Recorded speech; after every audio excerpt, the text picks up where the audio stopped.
the post office is once again in the news for all the wrong reasons. It seems that it now owes its suppliers. This is a fantastic, potentially fantastic public service, the post office, being totally demolished, and not because of the unions and not because of the workers. They've been complaining for years about mismanagement, allegations of corruption, even fraud. But now I was told by a couple of the post office workers that management has finally taken steps to cut out non-essential expenditure.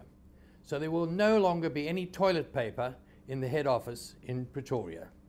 The mind boggles about how this is going to help hundreds of millions of rand that are owed to the suppliers. Perhaps the toilet paper suppliers aren't supplying. I also had a tip-off actually last week when I was at the Special National Congress of COSATU from one of the trade unionists in one of the government departments, who informs me that a certain minister, whose name I have, but I haven't had a chance yet to check it out, got rather tired of his leased, very posh BMW sedan, so he ordered another leased Mercedes-Benz. So now we, the taxpayers, are paying for two cars, both on lease. This will have to be looked at.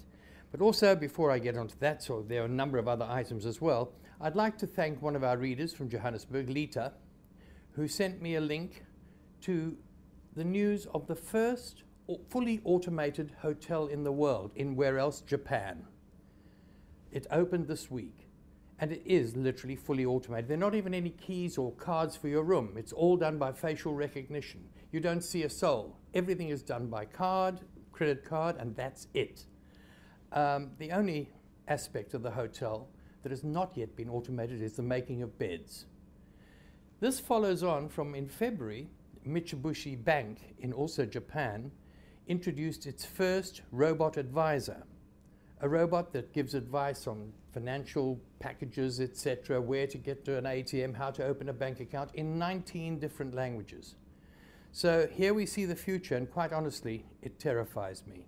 Not the technology. I accept it and welcome the technology. It's who controls the technology and the system in which it's applied. It's going to lead to untold misery through joblessness for many, many more millions of people. We also have had the situation of labour brokers arising here in the Western Cape with Tony Ehrenreich, the newly re-elected provincial secretary of COSATU, starting a campaign here. It's interesting that COSATU has not started a campaign, which I mentioned in my column last week, about Gallagher Estate, where they staged the Special National Congress. It happens to be largely owned by trade union money through Hoskin Consolidated Investments, and the majority of the workers who served and serviced those trade unionists are not only ununionized, they're casual workers supplied by labor brokers. So far, nothing. But these are all issues that I'm sure you can get your teeth into. Make comments in the column below, in the comments section below, or you can write to me at editor@fin24.com. I'll answer all of those. But these are not issues I'm going to deal with this week in my column. Instead, I'm going back to the whole issue of claimed unity and cohesion in the country's biggest labour federation, COSATU, and the role played by the South African Communist Party.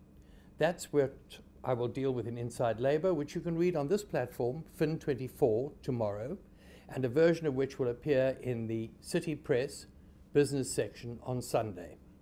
Well, over to you. Have your say. Add more issues if you will. Until next week, cheers.